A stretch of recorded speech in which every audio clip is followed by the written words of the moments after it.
Okay, so the seventh chapter, the seventh podcast is centered around the jury in the Curtis Flowers case, and the podcast opens up with the comparison in the Emmett Till and the Curtis Flowers case and the juries. So the main point they made was that the juries were both in all the trials of Curtis Flowers and the one trial of Emmett Till. The juries were mostly white, and Emmett Till's mom was actually quoted as saying that she already knew the verdict before it even came out, that those white men that did all those horrible things to Emmett Till, that they were going to be not guilty, and she was right. And in all the trials of Curtis Flowers, all 6 trials, the jury was either all white or almost all white, so a couple black men in there. The video or the podcast then goes on to talk about the jury selection process. And there's 2 rounds to this process. The first round is they keep anyone who's impartial, and impartial meaning unbiased. So anybody who isn't related to Doug Evans, or they aren't related to Curtis Flowers or a friend of Curtis Flowers, so they could be in it so that they wouldn't give any biased opinions. The second round, the district attorney office or the district attorney can actually give peremptory strikes to kick anybody they want out of the jury. And they actually would have to use a valid reason to kick these people off of the jury. So what Doug Evans would do is he would use these strikes on these black people and make up fake reasons for getting them out, like saying that they are related to Curtis Flowers, or they're a friend of Curtis Flowers, or they're unbiased, or they are biased. So he would do that. Also in chapter 7, I thought there were some notable people. So if you switch your slide here, first would be Ray Charles Jr.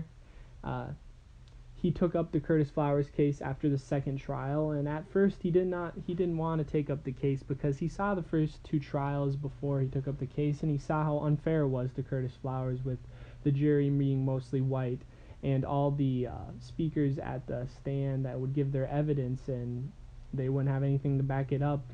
Doug Evans would just pull a string, and then they would say what they want just so they could get the money, but in the end they wouldn't get the money. And actually, the first time he met Curtis Flowers, he was expecting someone completely different. He was actually expecting a murderer, but he was quoted as saying Curtis Flowers was a nice, holy Christian man. He was very kind, very to himself, very quiet. When usually murderers are very, like, you can tell when he could tell what a murderer between a nice person.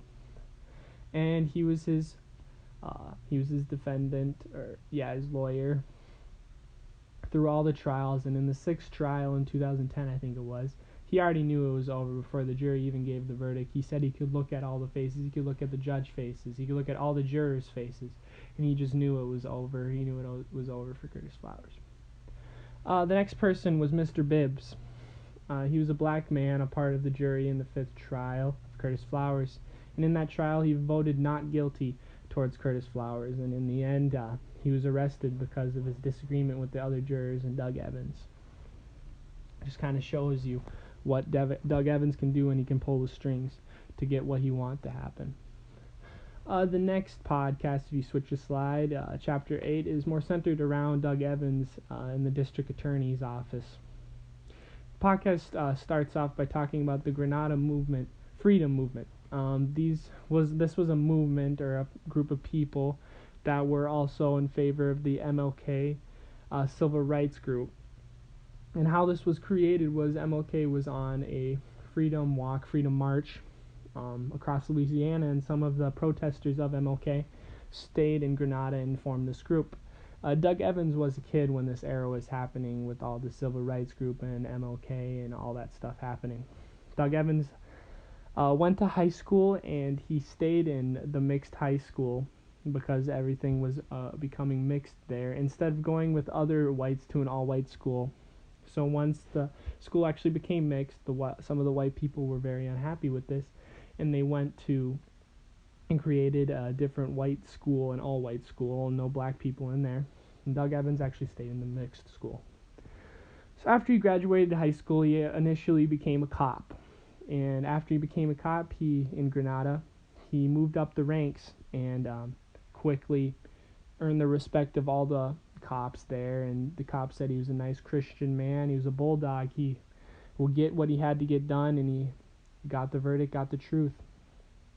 After he climbed the ranks, he went to law school to become a lawyer at the University of Mississippi. After he graduated and became a lawyer, he came back to Grenada and joined the district attorney's office, climbed the ranks in there, and ran against the incumbent in 1992. Incumbent was in office as the district attorney for a while, but he actually won in 1992 to become the district attorney. After this, the podcast kind of switches gears and focuses more on the jurors and how often Doug Evans in the DA office actually strikes these black men. What they found in the whole time that Doug Evans has been a district attorney, from 1992 to 2017, in 225 trials, the DA office and Doug Evans struck 4.5 times as many black jurors as white jurors.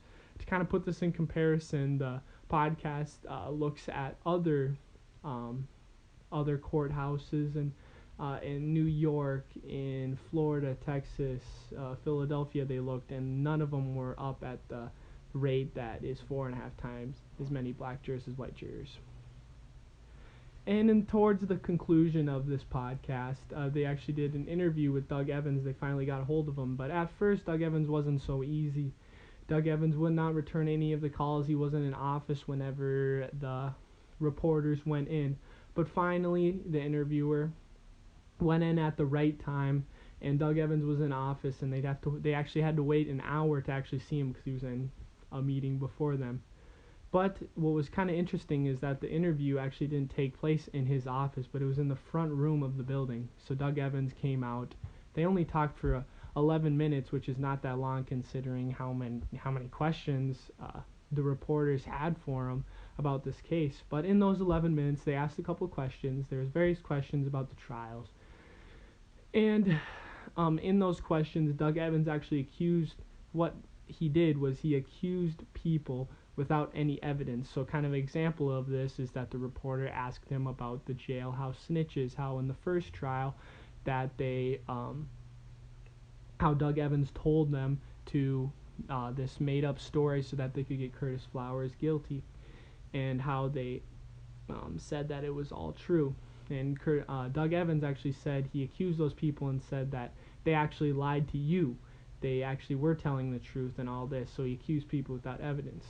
Another thing he did is he strayed away from the questions, and he kind of said whenever he was asked a difficult question, he would say, I can't answer that until the trial is needed to be finished first before I can answer any of these questions.